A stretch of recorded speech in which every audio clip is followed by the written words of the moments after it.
and viewers, நான் உங்கள் சுஜி. வணக்கம் and welcome back to Mom Cruise Recipes. இன்னைக்கு நம்ம வீடியோல என்ன பார்க்க போறோம்னா அடை செய்யறது எப்படின்னு சொல்லி தான் பார்க்க போறோம். அடை வந்து ஜெனரலா பாத்தீங்கன்னா எல்லார் வீட்லயும் எல்லா பருப்பும் போட்டு செய்வாங்க. ஆனா எங்க வீட்ல வந்து நான் ரெண்டு பருப்பு மட்டும் தான் சேர்த்து செய்வேன். இது வந்து ரொம்ப சிம்பிள் and டேஸ்டியாவும் இருக்கும்.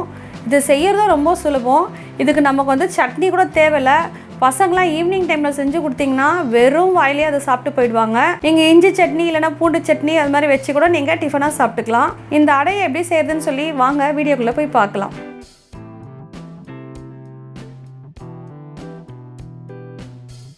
இப்போது நம்ம அடை செய்யறதுக்கு ஒரு பாத்திரத்தில் 2 கப் இட்லி அரிசி எடுத்திருக்கேன். அது கூட 1 கப் கடலைப்பருப்பும் 1/4 கப் உளுந்தும் எடுத்து ஊற வச்சுருக்கேன். ஊற வைக்கும் போது நீங்கள் ஒரு 6 காஞ்ச மிளகா அதோட சேர்த்து ஊற வச்சுருங்க. நம்ம ஊற வைக்கிறது வந்து ஒரு 3 hours ஊற வச்சா போதும். இதை நல்லா கழுவிட்டு ஊற வச்சுருங்க. இது கூட நான் 1/2 முடி தேங்காய் எடுத்திருக்கேன். இந்த 1/2 முடி தேங்காவை நான் இந்த மாதிரி பல்லாக கட் பண்ணி வச்சுருக்கேன். கட் பண்ணி வச்சுட்டு நம்ம ஊற வச்சுருக்க இந்த 6 காஞ்ச மிளகாவையும் இந்த தேங்காவையும் சேர்த்துட்டு நான் அது கூட ஒரு டீஸ்பூன் அளவுக்கு கல் உப்பு சேர்த்து இந்த மாதிரி துருவுனது போல் அரைச்சி வச்சுக்கலாம். உங்களுக்கு காரம் கம்மியாக இருந்ததுன்னா நீங்கள் 8 காஞ்ச மிளகா கூட சேர்த்துக்கோங்க. நான் 6 தான் போட்டிருக்கேன். இந்த மாதிரி அரைச்சி எடுத்துக்கோங்க. இதை ஒரு பாத்திரத்தில் ட்ரான்ஸ்ஃபர் பண்ணிவிட்டு அதே மிக்ஸி ஜார்லேயே நம்ம ஊற வச்சுருக்க இந்த அரிசி பருப்பு இது எல்லாத்தையும் நம்ம அரைச்சிக்கலாம். அரைக்கிறது எப்படி அரைக்கணும்னா கொரப்பாக அரைச்சிக்கணும். நீங்கள் ஸ்மூத்தாக அரைச்சிங்கன்னா அடை வந்து டேஸ்ட்டாக இருக்காது. நான் காமிக்கிறேன் பாருங்கள் எப்படி அரைக்கணும்னு சொல்லிட்டு. இந்த பாருங்கள் அரிசி பருப்பு எல்லாமே பார்த்திங்கன்னா ஒரு நொய்யாக இந்த மாதிரி கொரன்னு இருக்கணும். இதுக்கப்புறமா நம்ம ஆல்ரெடி தேங்காவை அரைச்சி ஒரு பாத்திரத்தில் வச்சுருக்கோம் இல்லையா, அது கூடயே இந்த அரைச்ச மாவையும் சேர்த்துக்கணும். சேர்த்துட்டு எல்லாத்தையும் நம்ம ஒன்றா கலக்கிக்கலாம். கலக்கும்போது கொஞ்சம் கொஞ்சமாக தண்ணி சேர்த்து கலந்துக்கோங்க.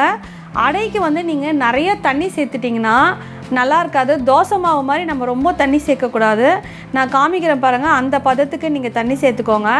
நான் டேஸ்ட் பண்ணி பார்த்துல எனக்கு உப்பு கொஞ்சம் கம்மியாக இருந்தது. அதனால் இந்த ஸ்டேஜில் நான் சால்ட்டு தான் சேர்த்துக்க போகிறேன். ஏன்னா கல் உப்பு சேர்த்தா கரையாது. இதை நல்லா மறுபடியும் மிக்ஸ் பண்ணிக்கலாம். உப்பு பார்த்திங்கன்னா உங்களுக்கு எப்படி டேஸ்ட் வேணுமோ அந்த அளவுக்கு நீங்கள் சேர்த்துக்கோங்க. தோசை மாவுலலாம் எப்படி சேர்த்துப்பீங்களோ அந்த மாதிரி நீங்கள் சேர்த்துக்கோங்க. சேர்த்துட்டு இது நல்லா கலந்துக்கோங்க. இப்போ பாருங்கள், இந்த மாதிரி கலந்துட்டு இதுதான் கரெக்டான பதம். அடைக்கு வந்து ரொம்ப தண்ணியாக இருக்கக்கூடாது. அதுக்கப்புறமா நம்ம ஒரு கடாயில் 2 டேபிள் ஸ்பூன் அளவுக்கு கடலெண்ணெய் சேர்த்துருக்கேன் நான்.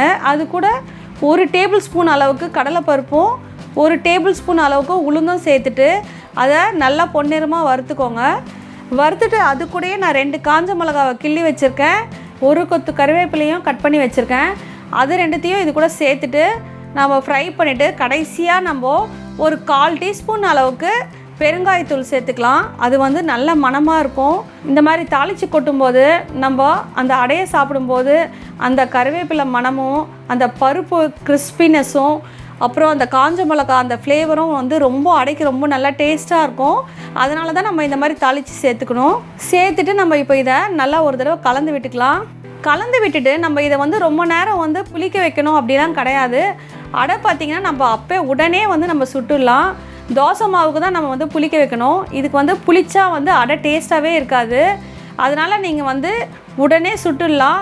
அப்படி இல்லைன்னா நீங்கள் வந்து ஃப்ரிட்ஜில் எடுத்து வச்சுட்டு அதுக்கப்புறம் சுட்டுக்கலாம். ஒரு தோசை தவா எடுத்துக்கிட்டு அதில் கொஞ்சமாக எண்ணெய் ஊற்றிட்டு நான் அடையை வந்து இந்த மாதிரி தின்னாக ஊற்றிக்கிறேன். தின்னாக ஊற்றி ஸ்ப்ரெட் பண்ணிக்கோங்க.